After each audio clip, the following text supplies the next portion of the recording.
Captain Sarah stared at the alien transmission crackling through her ship's communications array.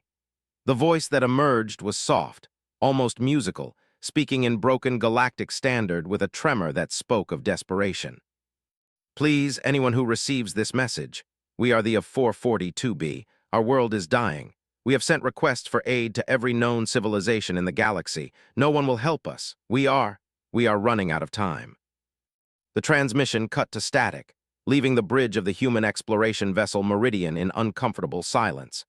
Sarah's crew exchanged glances, their faces reflecting a mixture of confusion and concern. In the 3 years since humanity had made first contact with the Galactic Federation, they had learned many harsh truths about their place in the cosmic community.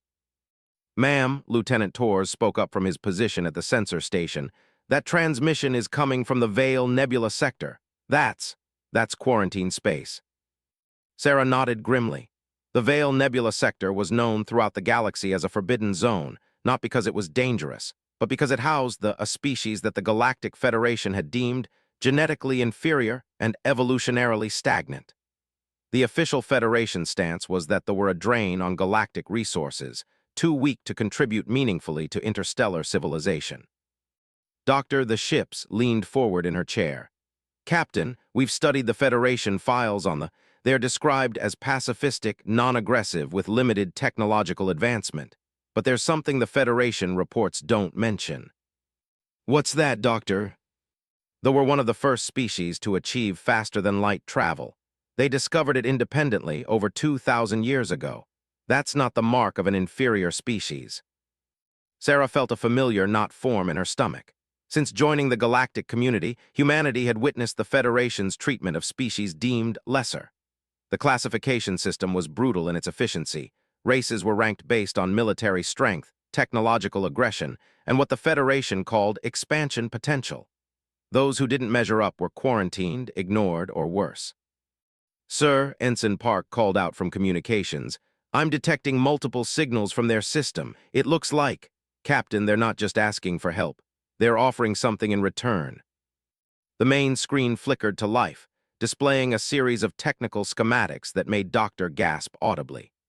The data stream showed revolutionary advances in sustainable energy medical technology that could extend by centuries, and most remarkably, a form of terraforming that worked in harmony with existing ecosystems rather than destroying them. "My God," whispered, "this technology could solve half the problems facing developing worlds. Why hasn't the Federation?" "Because they're weak," Sarah interrupted, her voice bitter. She had learned to think like the Federation out of necessity. "They won't fight for their territory. They won't conquer other worlds. They won't build weapons of mass destruction. In the Federation's eyes, that makes them worthless, no matter how advanced their peaceful technologies might be." The bridge crew fell silent. They all knew the story of humanity's introduction to galactic politics. Earth had been contacted not as a potential ally, but as a recruitment opportunity. The Federation had been impressed by human military history, by their capacity for violence and territorial expansion. Humans were seen as useful soldiers and colonizers, nothing more. "Set course for the Vale Nebula," Sarah ordered. "Maximum speed." "Captain," Torres protested, "we're not authorized to enter quarantine space. The Federation will." "The Federation can file a complaint with Earth Command," Sarah cut him off. "We're an exploration vessel. Our primary mission is to seek out new life and new civilizations. That's exactly what we're doing." As the Meridian jumped to faster-than-light speed, Sarah couldn't shake the feeling that they were about to stumble into something much larger than a simple humanitarian mission. The Federation's treatment of them reminded her uncomfortably of humanity's own darker chapters, the way stronger nations had dismissed and marginalized those they deemed inferior. 3 days later, they dropped out of hyperspace at the edge of the 442 system. What they saw made the entire crew stare in wonder. 442B was a world of impossible beauty. Vast crystalline cities stretched across continents, their spires reaching toward the clouds like frozen music.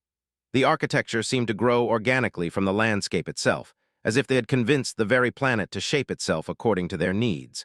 Advanced orbital platforms drifted in perfect harmony around the world, but even from a distance, Sarah could see they were failing.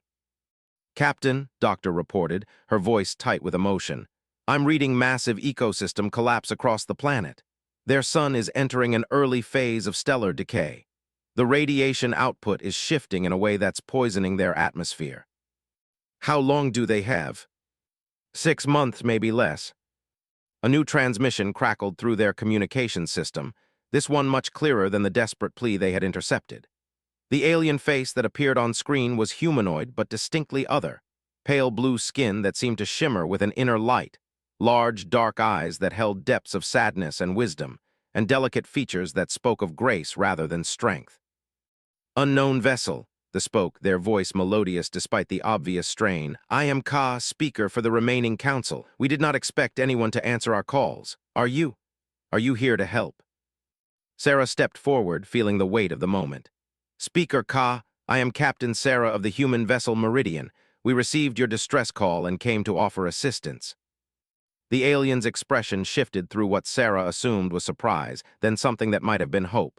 Humans, we have heard of your species. The Federation speaks of you as warriors. We are many things, Sarah replied carefully. But right now we're people who heard someone calling for help. Ka was quiet for a long moment, their dark eyes studying Sarah's face through the transmission.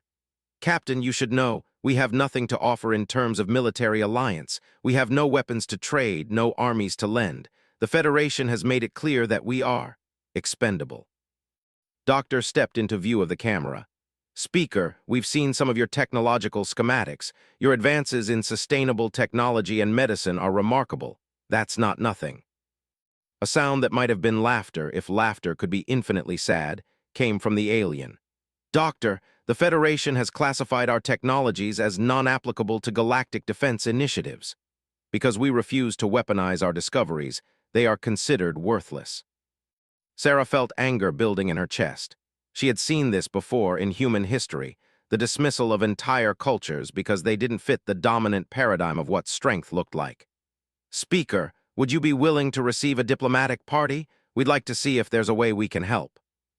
You would risk Federation disapproval to aid a quarantined species. Sarah looked back at her crew, seeing her own determination reflected in their faces. Speaker, humanity has a saying. The only thing necessary for the triumph of evil is for good people to do nothing. We didn't come this far among the stars just to watch civilizations die because they're different.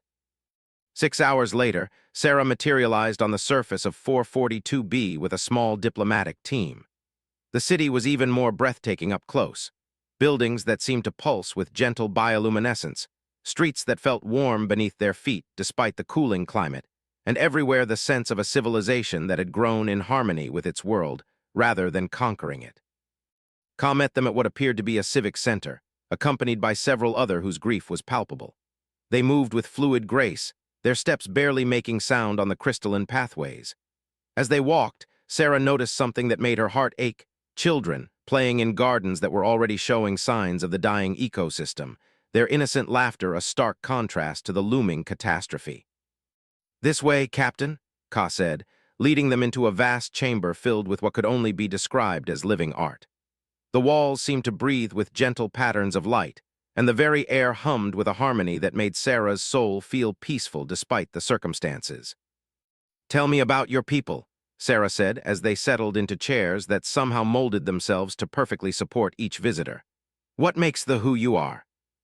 Ka's expression grew thoughtful. We are gardeners, Captain. For over 3, we have believed that civilization's highest calling is to nurture life, not to dominate it. We learn to work with our world rather than against it. We develop technology that heals rather than harms.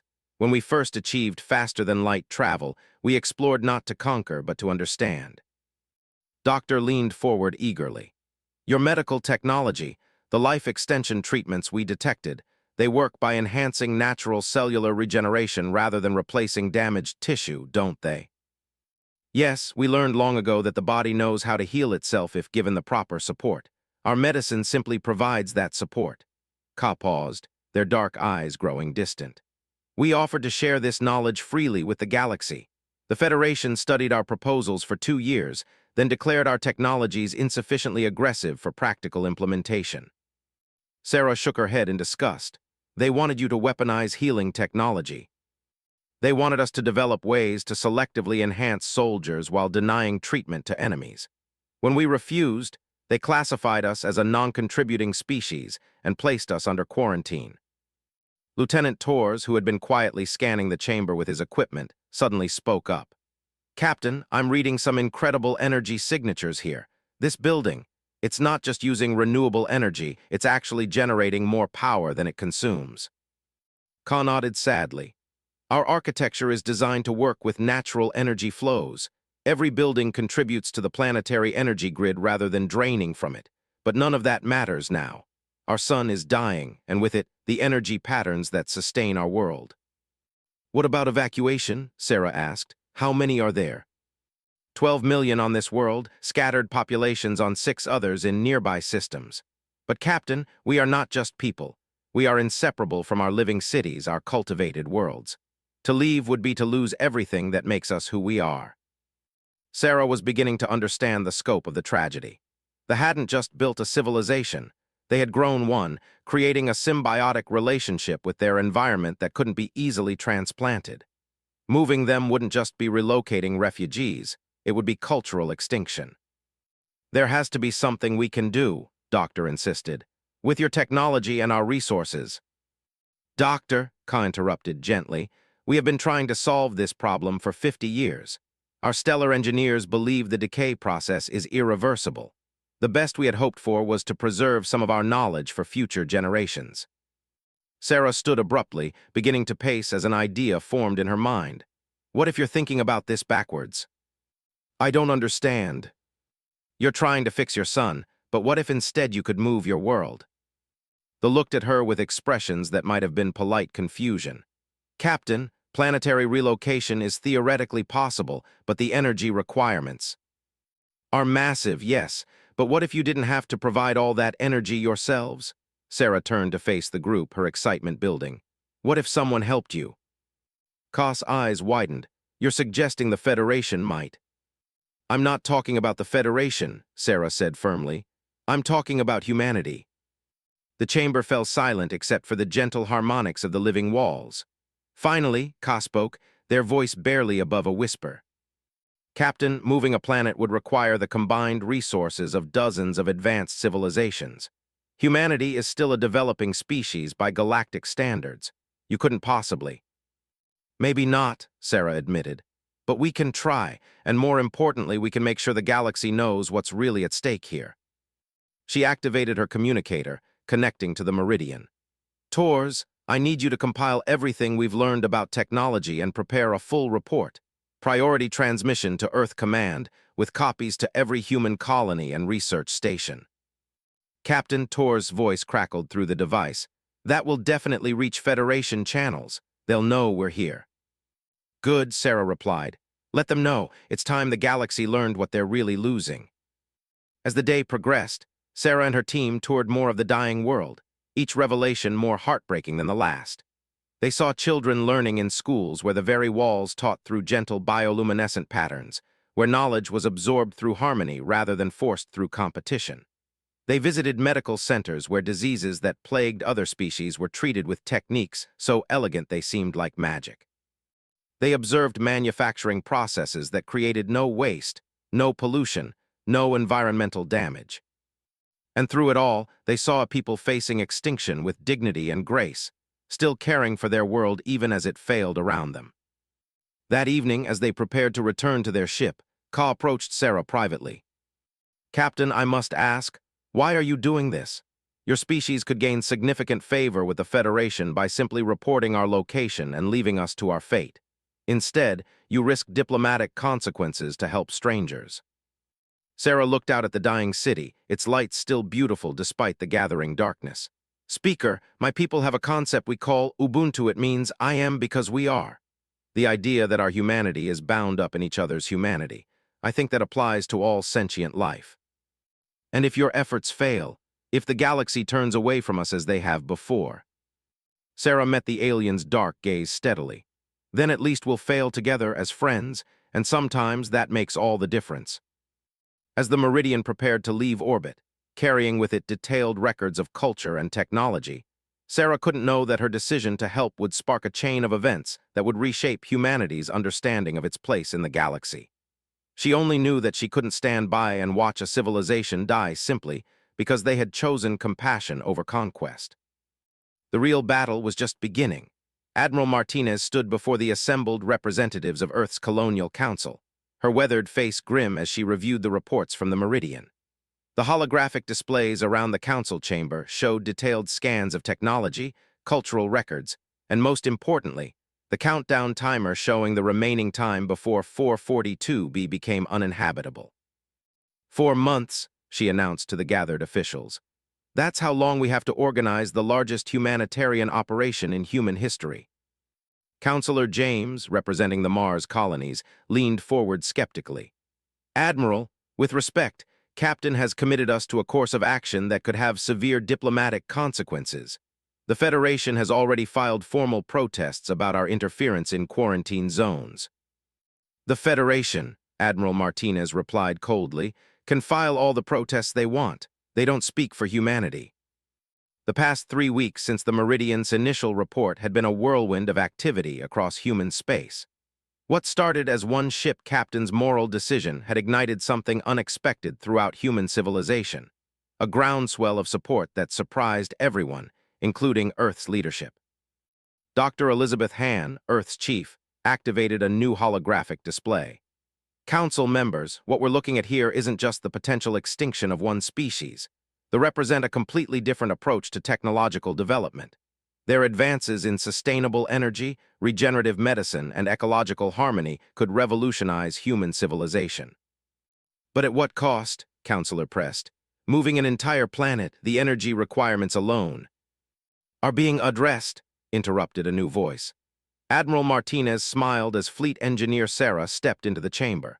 Was legendary for her work on humanity's deep space infrastructure projects, and her presence here meant only one thing. Council members, Engineer began, her presentation bringing up complex gravitational calculations. I've been working with a team of our best physicists and engineers. Planetary relocation is theoretically possible using a combination of massive fusion drives and gravitational manipulation. The energy requirements are enormous, but not impossible. She gestured, and the holographic display showed a detailed schematic of what looked like the largest construction project ever conceived. We would need to build a network of stellar-class fusion reactors, position them at precise gravitational nodes around the 442 system, and use coordinated gravitational waves to gradually nudge the planet into a stable orbit around a suitable star. Counselor Torres from the Luna shipyard spoke up. The construction requirements would be staggering, every shipyard in human space working at maximum capacity for months. Which brings us to the real issue, Admiral Martinez said grimly. This isn't just about whether we can save it's about what kind of species humanity wants to be in the galactic community. She activated another display, showing intercepted Federation communications. The Federation Council is watching our response very carefully. Some members see this as proof that humans are dangerously sentimental and unsuitable for advanced galactic citizenship. Others are worried that if we succeed, it might inspire other species to challenge the Federation's classification systems. The chamber fell silent as the implications sank in. What had started as a humanitarian mission was rapidly becoming a political crisis that could determine humanity's future in the galaxy. Counselor cleared his throat nervously. Admiral, what you're describing sounds like open defiance of galactic authority. Are we prepared for the consequences? Before Admiral Martinez could respond, a new voice cut through the chamber. Maybe the question isn't whether we're prepared for the consequences, but whether we're prepared to live with ourselves if we do nothing. Every head turned to see Captain Sarah entering the council chamber, still wearing her exploration uniform after the long journey from 442B. Behind her walked Doctor, carrying a sealed container that seemed to pulse with gentle light. Captain, Counselor said stiffly, you're somewhat outside your jurisdiction here. Sarah met his gaze steadily. Counselor, I spent the last 3 weeks living among I think I have something relevant to contribute to this discussion. Admiral Martinez nodded permission, and Sarah moved to the center of the chamber. Doctor, would you show them what we brought back? Doctor carefully opened the container, revealing what appeared to be a small crystal sculpture that pulsed with bioluminescent patterns. As the light filled the chamber, something remarkable happened. Every person present felt a sense of profound calm and clarity. "This is a memory crystal," Sarah explained. "They use them to preserve important experiences and knowledge. What you're feeling right now is a fragment of what I experienced on their world." Through the crystal's influence, the council members began to perceive flashes of images and emotions. Children learning through harmony rather than competition. Scientists working to heal rather than dominate. An entire civilization that had chosen to grow rather than conquer. Counselor gasped audibly. "I can see. They're so peaceful but also incredibly advanced. How is that possible?" "Because," Doctor replied, "they never equated strength with the ability to destroy. They measure advancement by how much life they can nurture, not how much they can control." Sarah stepped forward as the crystal's influence faded. "Council members, I've seen what the Federation calls strength. I've watched species tear each other apart in wars over territory and resources. But I've also seen what true advancement looks like. A civilization that solved poverty, disease, and environmental destruction without firing a single shot." "And now they're dying," Admiral Martinez added quietly, "because the galaxy has decided that peaceful advancement doesn't count." Engineer reactivated her technical displays. "I've been analyzing the data on planetary energy systems. If we could successfully relocate their world, the knowledge they could share would advance human technology by centuries.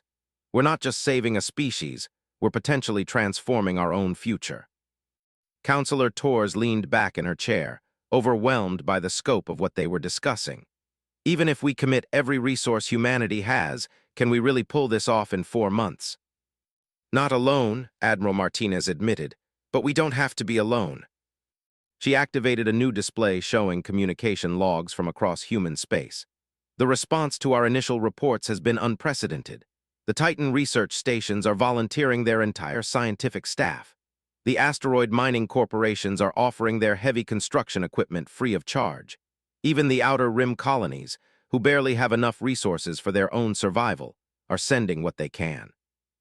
Sarah smiled for the first time since entering the chamber. "It turns out there are a lot of humans who believe the same thing I do, that protecting the innocent is more important than political convenience." "But the Federation will oppose us," Counselor warned. "They've already begun mobilizing their enforcement fleets." "Let them come," Admiral Martinez said with steel in her voice. "I'd rather face the Federation's anger than live with the shame of abandoning the—" Doctor spoke up quietly. "There's something else, something I haven't mentioned in the reports." She activated a new display showing complex biological scans. "They aren't just peaceful by choice, they're literally incapable of aggression on a genetic level. Millions of years ago, they evolved beyond the capacity for violence. That's why their technology developed the way it did." The implications hit the chamber like a thunderbolt. Counselor Torres whispered, "They're not weak, they're evolved. They represent what intelligent species can become if they move beyond the need for conflict."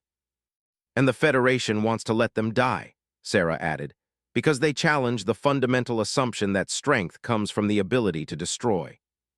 Admiral Martinez stood, her decision crystallizing. "Council members, I'm calling for an immediate vote. Do we commit humanity's resources to saving the, regardless of Federation opposition?" The vote was closer than Sarah had hoped, 5 in favor, 3 opposed, with 2 abstentions. But it was enough. Within hours, the largest mobilization in human history began. Shipyards across the solar system started constructing the massive fusion reactors needed for the planetary relocation. Research stations shared their most advanced technologies. Even civilian vessels were conscripted to carry supplies and personnel. But the real surprise came from an unexpected source. 3 days after the council vote, Admiral Martinez received an encrypted transmission that made her blood run cold. The sender was Ka, Supreme Commander of the Federation Enforcement Division, essentially the galaxy's military police. "Admiral Martinez," the reptilian alien's voice hissed through the communication system. "By order of the Federation Council, you will cease all activities in the Vale Nebula Quarantine Zone and withdraw human forces immediately." Martinez composed herself before responding. "Commander Ka, humanity acknowledges the Federation's position but respectfully declines to comply. We are conducting a humanitarian operation to preserve sentient life." The alien's laugh was like grinding metal. "Humanitarian? Admiral, you are interfering with the natural selection process that keeps the galaxy strong. They are failures. Their inability to defend their territory proves their unworthiness to survive." "Their inability to destroy doesn't make them failures, Commander. It makes them evolved." "Sentiment, Cospat. This is why many council members doubt humanity's fitness for galactic citizenship.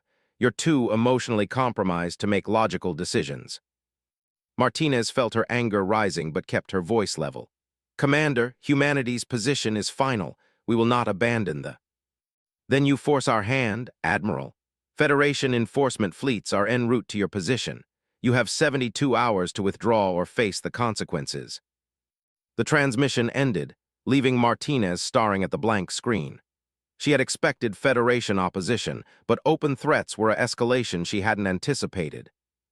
Within an hour, her communication board lit up with incoming messages from across human space. Word of the Federation ultimatum had somehow leaked, and the response was immediate and overwhelming. Captain Maria Santos of the Aurora Colony ship. "Admiral, we're changing course to support the operation. Our entire population voted. We're with you." General David Park, commanding the Mars Defense Fleet. "Ma'am, our ships are at your disposal. The Federation wants a fight, they'll get one." Most surprisingly, Dr. Harrison Wells from the isolated research station. "Admiral, our AI development project is ahead of schedule. We're transmitting our latest combat algorithms to all human ships." As reports continued to pour in, Martinez realized that something fundamental had shifted in human civilization. The crisis had crystallized something that had been building for years: a growing dissatisfaction with the Federation's brutal hierarchy, and a desire to prove that there was another way to be strong. But the real shock came from Captain, calling in from the Meridian Stills stationed at 442B. "Admiral," Sarah's voice was tight with excitement and worry, "they have made a discovery. The stellar decay affecting their sun isn't natural, it's artificial." Martinez felt her blood chill. "Explain, Captain." "COS scientists found microscopic devices in their star's core, technology designed to accelerate stellar collapse. Someone has been deliberately killing their sun for the past 50 years. The bridge of the Meridian fell silent as the implications became clear. This wasn't a natural disaster, it was genocide on a stellar scale. "Admiral," Sarah continued, her voice hard with rage, "they have been condemned to die not because their sun failed, but because someone wanted them dead. And I think we know who." As Federation enforcement fleets began gathering at the edge of human space, and construction crews worked frantically to build the technology needed for planetary relocation, a terrible truth was emerging. The galaxy hadn't simply abandoned it had actively conspired to destroy them. The question now was whether humanity was strong enough to stand against an entire galaxy's worth of institutionalized cruelty, and whether they could save the before time ran out for both civilizations. The evidence was undeniable, and it made Captain Sarah's stomach turn. Deep within the core of a dying star, scientists had found them, millions of microscopic machines, each no larger than a virus, systematically disrupting the nuclear fusion process that kept their sun alive. "How long have these been there?" Sarah asked Ka as they stood in this most advanced laboratory, surrounded by holographic displays showing the stellar sabotage in horrifying detail. "Our dating suggests they were introduced approximately 53 years ago," the scientist replied, their normally melodious voice heavy with grief. "The process was designed to appear natural, a gradual stellar decay that would take decades to become critical." Doctor studied the microscopic saboteurs with professional fascination and personal horror. "This is incredibly sophisticated technology. The machines are self-replicating, self-maintaining, and specifically designed to target the fusion processes of this star type. Whoever built these planned this genocide very carefully." Sarah felt rage building in her chest. She had suspected Federation involvement from the moment they learned the stellar decay was artificial, but the evidence was still shocking. "Can you trace the technology? Find out who made them." Ka manipulated the holographic controls, zooming in on one of the microscopic killers. The design incorporates elements from several different civilizations, but the core programming architecture is unmistakably hegemony. The word hit Sarah like a physical blow. The hegemony was the Federation's military-industrial complex, controlled by the most aggressive and expansionist species in the galaxy. If the hegemony had ordered this genocide, then the Federation's leadership had been complicit from the beginning. "They didn't just abandon you," Sarah whispered. "They've been murdering you for 50 years." Through the laboratory's crystalline walls, they could see the city continuing its daily life even as their world died around them. Children still played in the bioluminescent gardens. Artists still created beauty from living light. Scholars still pursued knowledge for the sake of understanding rather than conquest. It was a testament to either remarkable courage or profound innocence, and Sarah wasn't sure which made her angrier at the galaxy that had condemned them.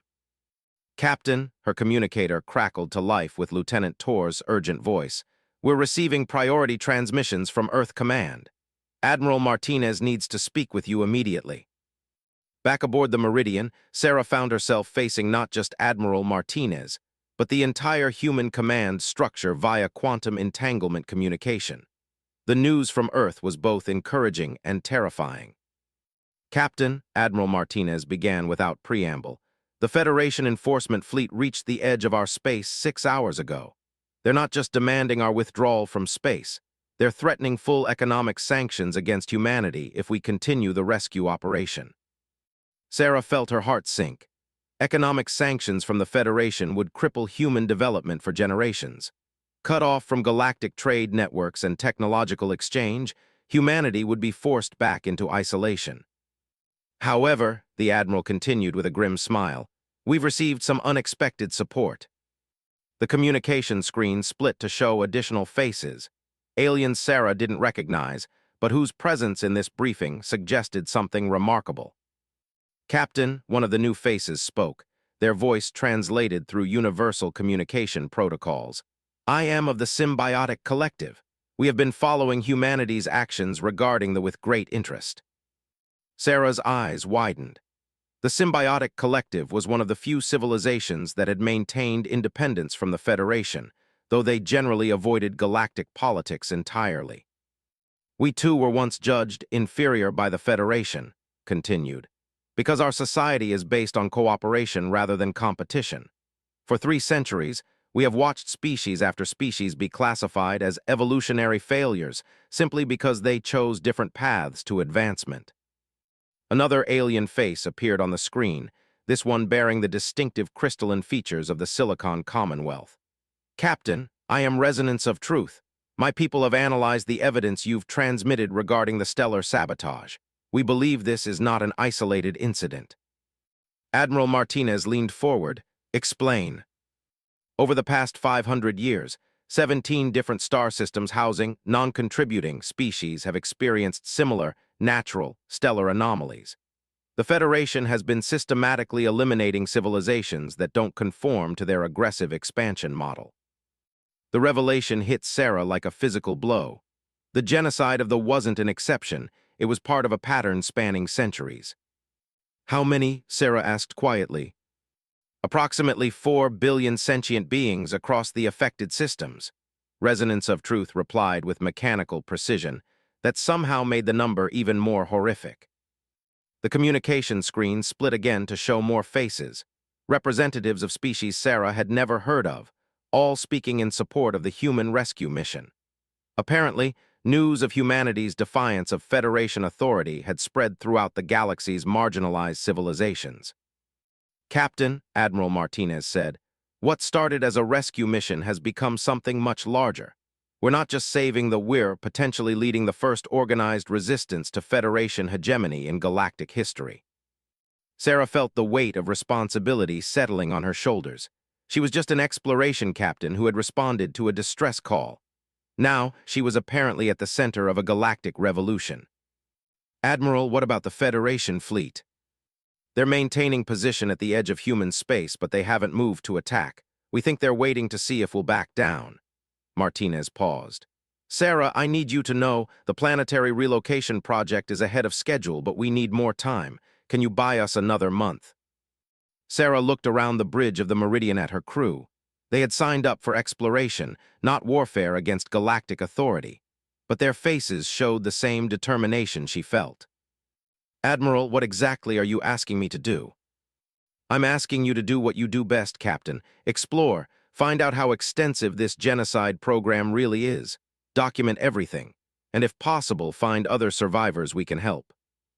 The mission parameters were insane, essentially conducting an investigation of the galaxy's most powerful organization while they were actively hunting her ship. But Sarah realized they didn't have a choice. Understood, Admiral. We'll need support vessels. Already en route, Martinez interrupted. The Aurora Colony ship is carrying prefabricated construction equipment for the planetary relocation. The Defiance battle cruiser will provide escort. And Captain, you're getting some unexpected volunteers. The screen shifted to show the face of a Sarah recognized, Ka, one of Ka's senior scientists. Captain, Ka spoke with quiet determination, my people have decided to contribute to this investigation. We have technology that can detect the stellar sabotage devices at long range. If there are other dying worlds out there, we can find them.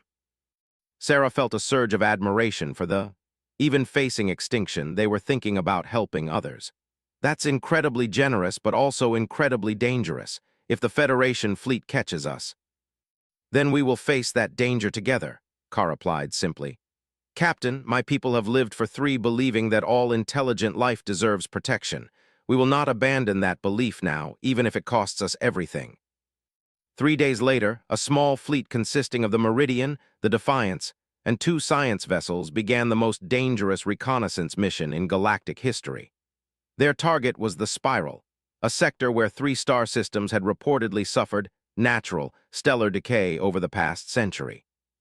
What they found exceeded their worst fears. The first system, 1649, had once housed a species called the Harmonious, beings who had achieved a form of collective consciousness that allowed them to solve complex problems through mental cooperation rather than competition. Their son had died 60 years ago.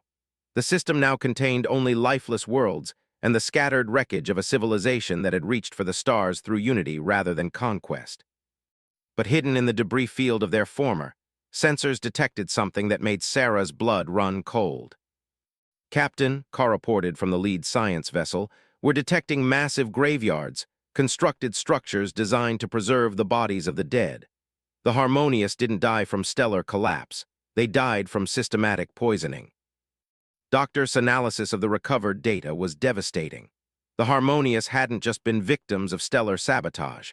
They had also been subjected to a biological weapon that slowly destroyed their ability to maintain their collective consciousness. As their mental unity failed, their civilization had collapsed into chaos before their son delivered the final blow. "This is worse than genocide," said, her voice shaking. "This is the deliberate torture and destruction of an entire species because they thought differently." The second system told a similar story. The Builders, a species that had created technology by growing it rather than manufacturing it, had been eliminated through a combination of stellar sabotage and targeted bioweapons that destroyed their symbiotic relationship with their living machines. The third system was the worst of all. The Peacekeepers, a species that had achieved faster-than-light travel specifically to mediate conflicts between other civilizations, had been wiped out less than 20 years ago. The evidence suggested they had discovered the Federation's genocide program and tried to expose it. "Captain," Lieutenant Torres called out from his sensor station, "I'm detecting incoming ships, multiple contacts moving fast." Sarah's heart pounded as Federation vessels dropped out of hyperspace around their small fleet. They had been discovered. The lead Federation ship was massive, a dreadnought-class vessel bristling with weapons designed to destroy planets. Its communications array crackled to life with a voice Sarah recognized. "Human vessels, this is Supreme Commander Ka. You are in violation of galactic law and will surrender immediately." Sarah looked at her crew, then at the data they had gathered, evidence of systematic genocide spanning centuries. This information had to reach the galaxy, no matter what happened to them. "Commander Ka," she replied, "this is Captain Sarah, we decline to surrender." The alien's laugh was like grinding metal. "Captain, you have 2 small vessels and a pair of science ships. I have a battle fleet. Your defiance is admirable but futile." "Maybe," Sarah admitted, "but you're forgetting something important." "And what is that, human?" Sarah smiled grimly as sensor readings confirmed what she had been hopping for. You're not just dealing with humans anymore. Space around the Federation fleet suddenly filled with ships, vessels from the Symbiotic Collective, the Silicon Commonwealth, and a dozen other independent civilizations. They had been waiting, cloaked and hidden, for exactly this moment. Commander, a new voice cut through the communication channels of the Symbiotic Collective. You are surrounded by a coalition of free civilizations. Release the human vessels immediately. Kaa's response was immediate and violent. The Federation fleet opened fire not at the human ships, but at the nearest collective vessel. What followed was the first open battle between the Federation and an organized resistance in over 500 years. Energy beams crossed space like deadly lightning, shields flared and failed, and ships that had taken decades to build were destroyed in seconds. But something remarkable happened in that chaos of battle. The Allied fleet didn't fight like the Federation expected. They didn't compete for glory or advancement. They fought as a coordinated unit, each ship supporting the others, each captain willing to sacrifice for the greater good. It was everything the Federation claimed was impossible: strength through cooperation instead of domination. When the battle ended an hour later, the Federation fleet was in retreat, leaving behind damaged vessels and the shocking realization that their monopoly on galactic power had been broken. Captain, Admiral Martinez's voice crackled through subspace communication.